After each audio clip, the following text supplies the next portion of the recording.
para a terra natal, Bahia.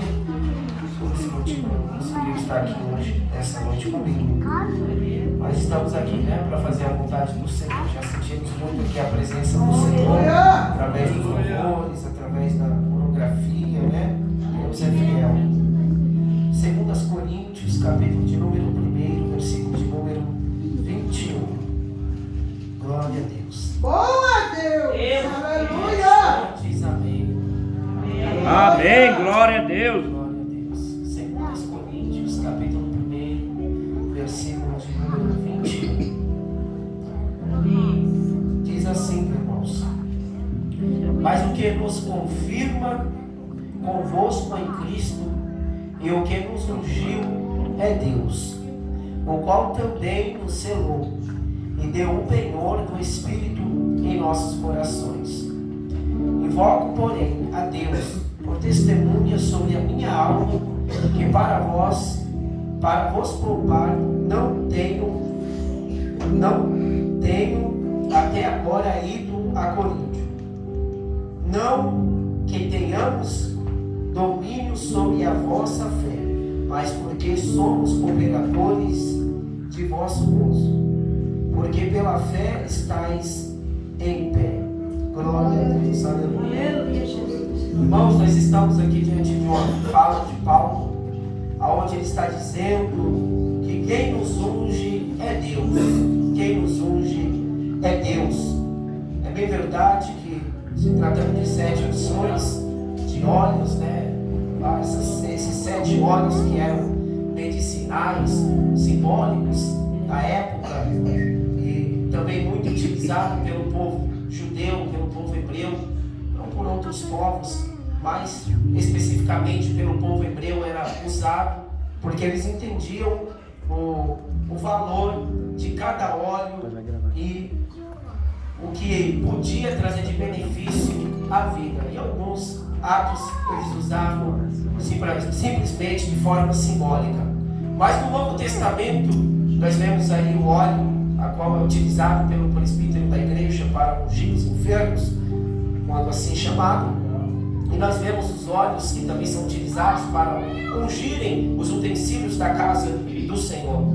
Haja vista que quando se apresenta um instrumento dentro da casa do Senhor, esse instrumento deve ser tocado somente para a glória de Deus, não para tocar qualquer tipo de música secular, qualquer tipo de som, de tom, porque esse instrumento foi consagrado para o Senhor e não para uso comum do mundo, não é? Mas somente para Deus. E o que eu quero trazer para os irmãos aqui é que Paulo está dizendo que Cristo, o que nos ungiu é Deus. Ele diz: mas o que nos confirma convosco em Cristo e o que nos ungiu é Deus. Então, o que dava certeza diante dos coríntios de que Paulo, do que os apóstolos, dos servos eram de Deus, era a presença do Espírito Santo, a presença da mensagem de Cristo por eles anunciada e vivida. Isso mostrava para os coríntios que Paulo era ungido de Deus, assim como Deus ungiu a Cristo. Cristo agora também delega poder, autoridade. Deus também confirma o ministério dos apóstolos e de todos aqueles que vão desenvolver cargos ministeriais dentro da igreja do Senhor. Esta unção de Deus, ela é o Espírito Santo. Esta unção de Deus, ela é o Espírito Santo. É a confirmação de um ministério. Quando Cristo estava sendo batizado no Rio Jordão, nós vemos que desceu do céu o Espírito Santo em forma de uma pomba. Ouviu-se a voz de Deus: este é o meu filho amado que eu tenho.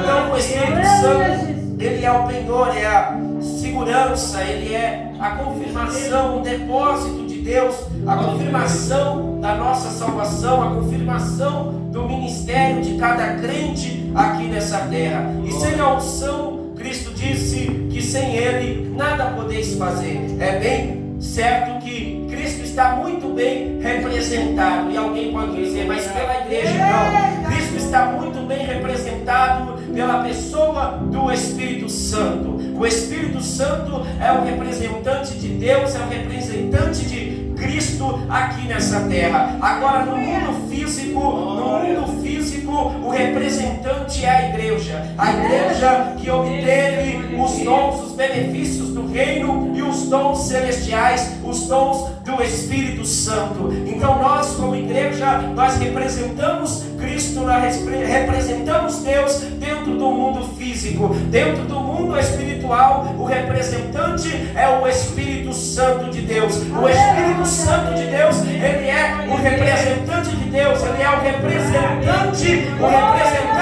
de Cristo nessa terra. E nós, como igreja, como disse o livro de Apocalipse, capítulo de número 22, versículo de número 17, o Espírito diz vem e a esposa diz vem. Nós devemos entender o que esta palavra está querendo dizer. Esta palavra está dizendo que o Espírito Santo é aquele que Cristo disse que quando enviasse ele convenceria o homem do pecado, da justiça e do juízo. Então logo se percebe que a obra da evangelização, a obra de salvação, a obra de transformação, quem realiza é o Espírito Santo por intermédio dos seus vasos de barro. Os vasos de barro, a igreja, os membros da igreja, a igreja é utilizada no poder da palavra, no poder da ciência, no poder da pregação do evangelho, no poder das profecias, no poder da cura, no poder dos sinais, prodígios e maravilhas. Então o Espírito Santo, Deus não mudou. O Espírito Santo continua capacitando, continua usando, continua curando, continua transformando, continua ressuscitando o morto. Ele não mudou, ele ressuscita morto, ele cura enfermo, ele faz mudo falar, ele faz surdo ouvir, ele faz o coxo andar, ele faz. Aleluia, glória a Deus. Ele não mudou, mas as pessoas mudam. As pessoas mudam. Jesus se deparou com esta mudança de comportamento e de aceitação no seu ministério terreno. Em alguns lugares Jesus pregava e as pessoas tinham grande aceitação com ele. A fama corria de uma tal maneira que a pessoa poderia morar a 150, 200, 400 quilômetros. A pessoa fazia questão de arrumar algum meio, pegar uma barca, pegar um camelo, algum animal, algum meio de transporte para ir até o encontro de Jesus, porque essas pessoas tinham fé de que Jesus podia curar, que Jesus poderia ressuscitar, que Jesus poderia fazer. Hoje a grande diferença é essa: tem pessoas com fé e tem pessoas sem fé. As pessoas sem fé não verão os milagres, as pessoas sem fé não verão o morto ressuscitar, pessoas sem fé não vai ver o surdo ouvir, o mudo falar, o aleijado levantar, não vai ver. Mas se tiver fé no Senhor Jesus Cristo, receberá a cura. Hoje muitos não têm fé para ser curado. Nos tempos de Jesus mostra isso, que Jesus não pôde operar porque a incredulidade era grande. E hoje a incredulidade é grande. A incredulidade hoje é muito grande. As pessoas recorrem à medicina, não é errado, é correto, é certo recorrer às medicinas, mas o problema está quando os recursos da medicina cessam, as pessoas não procuram recorrer a uma outra opção, que seria no caso Deus. Elas não procuram. O médico dá um diagnóstico e diz: você vai morrer com esta enfermidade, mas para amenizar o seu problema, toma aqui antidepressivo, toma aqui antidiabetes, insulina, toma aqui esse remédio, toma esse, e a pessoa sai do hospital, sai da UPA, do posto de saúde, sai cheio de medicamento e com a enfermidade ainda. Mas quando a pessoa entra na casa do Senhor, quando entra na casa do Senhor, casa de oração, quando a pessoa entra na casa do Senhor, se você entender isso, olha só, quando a pessoa entra na casa do Senhor, entra com fé, eu vou lá porque Jesus ele pode me curar, eu vou lá porque Jesus pode me curar. O médico falou que não tem jeito, mas para Deus tem jeito, eu vou até ele. A mulher do fluxo de sangue, ela não se limitou sabe, o médico chegou para ela: olha, para amenizar seu problema, olha, faça isso, troque de vestimenta, use este medicamento.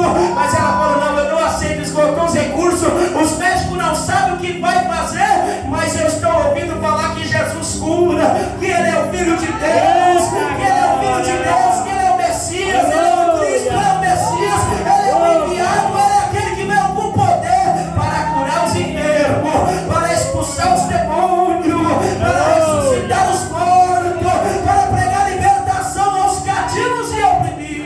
Glória a Deus. Aleluia. Quantos crentes hoje que vivem sobre medicamento, quantos hoje dentro da casa do Senhor vivem sobre medicamento? Vários medicamentos. A enfermidade permanece, mas permanece por incredulidade, porque quando buscaram o Senhor verdadeiramente de todo o coração, Ele irá se revelar, e se Ele não curar, pode ter certeza, Ele vai falar o motivo, o objetivo da enfermidade, assim como Ele revelou a Paulo: Paulo, a minha graça é o que te basta, se espinho na carne, mas a minha graça é o que te basta, porque o meu poder se aperfeiçoa. Oh, glória a Deus. Aleluia, aleluia. A falta de fé hoje é grande. Há muitos servos que são ungidos por Deus, com o ministério aprovado de Deus, porque se não houver cura, não tem homem de Deus na terra. Se não houver milagre, não tem homem de Deus na terra. Se o aleijado não andar, não tem homem de Deus na terra. Se o que contraiu AIDS não for curado da enfermidade, não tem homem de Deus ungido na terra. O que não está tendo é pessoas de fé na terra, é pessoas que não tenham incredulidade dentro delas, mas tem muita pessoa que está assim, cheia de incredulidade, e bota a culpa no pregador, e põe culpa no cantor, no profeta, no pastor, e fala: esse pastor é de Deus. É mentira, é você que é incrédulo, é você que não tem fé para ser curado, porque até com Jesus aconteceu assim, irmã. Jesus chegava, e quando as pessoas olhavam para Ele via a fé na pessoa e falava: seja curado agora, e a pessoa era curada, a pessoa recebia a cura. Com os apóstolos também, aonde eles chegavam, eles identificavam fé, eles viam um povo sedento, um povo com sede de Deus, um povo que andava a milhas para chegar até o lugar e ouvir a palavra do Senhor com atenção, com reverência, e muitas delas choravam. Eu fico imaginando no mar da Galileia, aquelas pessoas tudo enfermas, tudo com diversos problemas, diversas enfermidade uma diferente da outra, outras endemoniadas, pessoas com distúrbio emocional, psicológico, e eu vejo pelos olhos da fé uma fila grande se formando no mar da Galileia, e Jesus atendendo uma a uma. Qual que é o teu problema? Qual que é a tua enfermidade?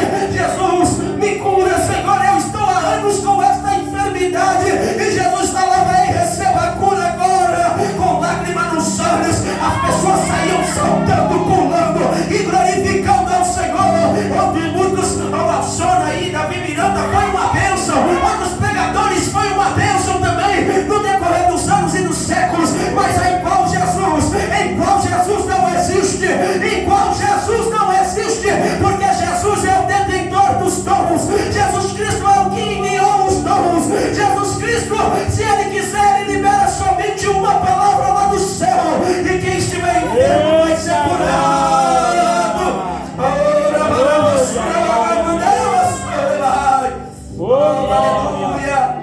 Aleluia.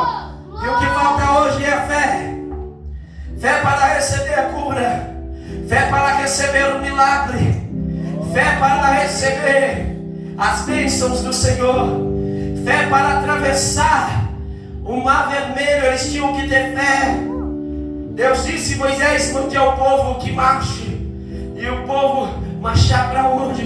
Marchar para onde? Moisés põe o cajado na água, o mar se abre e o povo passa. e recebe a vitória. Os milagres não cessaram, as curas não cessaram. Ainda tem pessoas hoje, nos dias de hoje, que recebem cura nos hospitais. É porque muitos crentes estão preocupados demais com seus interesses e não conseguem ver essas coisas. Mas tem servos que estão compromissados com Deus, que estão indo aos finais de semana ou no meio da semana para visitar um enfermo no leito do hospital. Médicos se convertem, enfermeiros se convertem dizendo: olha, eu nunca vi crente como vocês. A maioria dos crentes que eu conheço é baderneiro, não tem amor pelo próximo e são tudo indiferente para com os problemas da sociedade. Mas vocês são diferentes. Esses são os pequenininhos que disse Jesus. Quem recebe um desses pequenininhos, recebe a mim, que eu os enviei. E esses pequenininhos estão nas madrugadas orando, estão dentro dos templos também, cuidando e alimentando da vida espiritual de pessoas que muitas vezes são até ingratas, e dizem e maldizem a respeito de suas lideranças, mas as suas lideranças estão ali gemendo, chorando: Deus, cuida dele, cuida dela, Senhor, livra este irmão, Senhor, cuida desta família, Senhor, Deus querido, entra com a tua providência, Senhor, não deixa faltar um pão, não deixa faltar, já sei, Deus, dá estratégia, vamos fazer assistência social na igreja, e vai lá e acolhe o necessitado, e alguém de repente bate na igreja: eu não aguento mais, eu quero ser liberto da droga, nós vamos orar por você, mas você quer ser encaminhado para uma clínica de recuperação, aí vai lá, pastor, bancar, arcar com os custos daquele cidadão para ver o bem espiritual, a salvação desta alma, desta vida. Oh, glória! Deus nos ungiu, tanto confirmando nós como igreja dele, como noiva dele, como nos ungiu para ser sal e luz nessa terra, pregando o santo evangelho. A unção é o Espírito Santo no Novo Testamento. A unção é a presença de Deus. Todos aqueles olhos ali são simbólicos, e na época de Jesus todos medicinais, mas a unção a qual a Bíblia fala é a unção do Espírito Santo, o poder de Deus que está sobre a vida do crente, para abrir a boca com autoridade e dizer: sai demônio agora dessa vida, para abrir a boca com autoridade e dizer: receba a cura em nome de Jesus, para abrir a boca e pregar o evangelho da salvação. Oh, aleluia, aleluia, aleluia. Oh, glória a Deus, aleluia, aleluia. Se quisermos esta unção, só tem um jeito de receber esta unção: oração, jejum e oração, oração e jejum, jejum e oração. Mas pastor, pregador, servo de Deus, eu só vou receber como esta unção? Eu cantando eu posso receber a unção? Olha, pode até receber, mas é duvidoso, porque a unção ela vem através do diálogo, da conversa, da petição a Deus, dizendo: Deus, me enche de poder, Deus, me enche da graça, do poder, da autoridade, Deus, me unge para levar o teu evangelho. Ungir é separar, ungir é consagrar a obra, ungir é Deus ungir, derramar do seu poder e dizer: agora vai, você é o meu separado, vai por este mundo levando a semente, vai pregando a palavra, vai evangelizando, vai curando, vai expulsando demônios, vai, porque eu lhe ungi com poder, com autoridade, com a minha graça. Aonde você chegar, alguém vai dizer: esse é servo do Deus Altíssimo, esta é serva do Deus Altíssimo. Glória a Deus. Então, uma coisa maior para a gente se preocupar nesses dias que estamos vivendo: a nossa salvação e a salvação do próximo. Porém, a igreja, no modo geral, muitos têm tomado um caminho diferente, porque o materialismo, a moda, as coisas que vão surgindo, as inovações, os pratos, os manjares do mundo, querem nos iludir. Até uma porta de emprego que se abre. Se a gente não vigiar, a gente se apega a ponto de ter aquilo como até maior do que Deus. Alguns, quando perdem o emprego, só falta arrancar os cabelos para fora da cabeça, de tanta preocupação com o que vai comer, com o que vai vestir. Uma preocupação excessiva que é reprovada por Deus no capítulo de número 6, versículo de número 26. Não andeis preocupados com o que haveis de comer, com o que haveis de vestir, porque o vosso Pai que estás no céu sabe que vocês necessitam dessas coisas.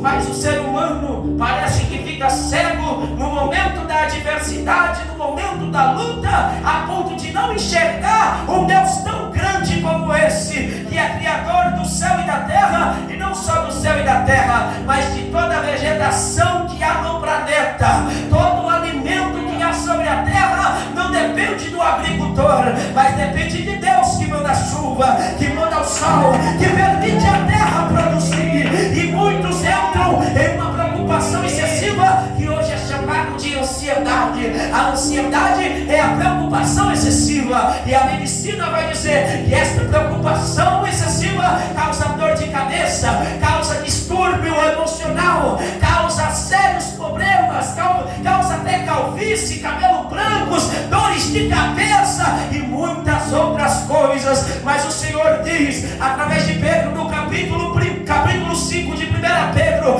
versículo de número 8, se eu me recordo, ou 7, lançai sobre ele toda a vossa ansiedade, lança sobre ele toda a vossa preocupação nessa noite, lança sobre ele toda a tua ansiedade, porque o azeite não vai voltar, a farinha não vai voltar, a mistura não vai voltar, o arroz e feijão não vai voltar, o calçado, a roupa não vai voltar, porque Deus vai cuidar de tudo. Ele tem cuidado, ele tem cuidado, ele tem cuidado de nós. Lança sobre ele a ansiedade. E se você tem dito a Deus, Deus, eu preciso de unção, eu quero sentir a tua presença, Senhor, eu quero ter mais da tua presença. Analisa a vida, chega-se a Deus, como disse Tiago: se achegai, pois, a Deus, ele se achegará a vós. Se achegue a Deus em diálogo, em oração, dizendo: Deus, se eu tenho cometido alguma falta, se eu tenho estado em pecado, Senhor, me mostra, Senhor, que a minha consciência venha me mostrar aonde eu errei, aonde eu pequei, se eu estou em falta com meu irmão, se eu caluniei alguém, se eu difamei alguém, se eu procedi de forma errada, Senhor, qualquer coisa que eu tenha te desagradado, Senhor, me mostra. Me mostra, Senhor. E também, se é só silêncio do Senhor, também me revela este silêncio, Deus. Glória. Porque não tem coisa pior do que a gente vir para a casa do Senhor e não sentir a presença. Não tem coisa pior do que isso, você não sentir mais a presença do Senhor. Glória a Deus, aleluia. A presença do primeiro momento de conversão, a presença dos momentos das vigílias e das orações, momentos esses que não foram forçados, momentos esses que foram espontâneos, nada forçado, aquele momento que você vem e ora, e você já vem chorando, e a presença de Deus vem, e você começa a falar em línguas, começa a falar em mistério, começa a se alegrar de uma tal maneira. A grande dificuldade hoje, o grande problema hoje é a oração. O motivo de muitos ter perdido a unção, a presença, glória, é a oração. Porque passa-se mais horas no aparelho celular, de uma rede social, do que na oração. Glória a Deus, se chamar para aleluia. orar a madrugada toda, não consegue orar a madrugada toda. Mas se chamar para uma conversa no Facebook, no Instagram, no WhatsApp, consegue ficar até de manhã conversando, dialogando. E vários entretenimentos entretenimentos na rede social, vídeos e pessoas até blasfemando da fé, brincando com os louvores, brincando com as pregações. Quanta gente assim brincando com as coisas de Deus. E a rede social tem sido uma arma poderosa para matar a vida espiritual de muitos crentes. Marca-se consagração, não consegue ir. Marca-se vigília, muitos não vêm para as vigílias. Marca a oração, muitos não conseguem orar. Alguns não conseguem orar nem 3 minutos. Já levantam. Outros não conseguem nem orar em casa. A falência está mais no lar, né? A falência espiritual da oração está mais nos lares, nas casas, nas famílias. É ali que o negócio é o oculto com Deus. E muitos não conseguem orar em casa, porque não se disciplinam em desligar uma televisão, um celular. Tem que se disciplinar. Pessoas se autoexaminar e se disciplinar.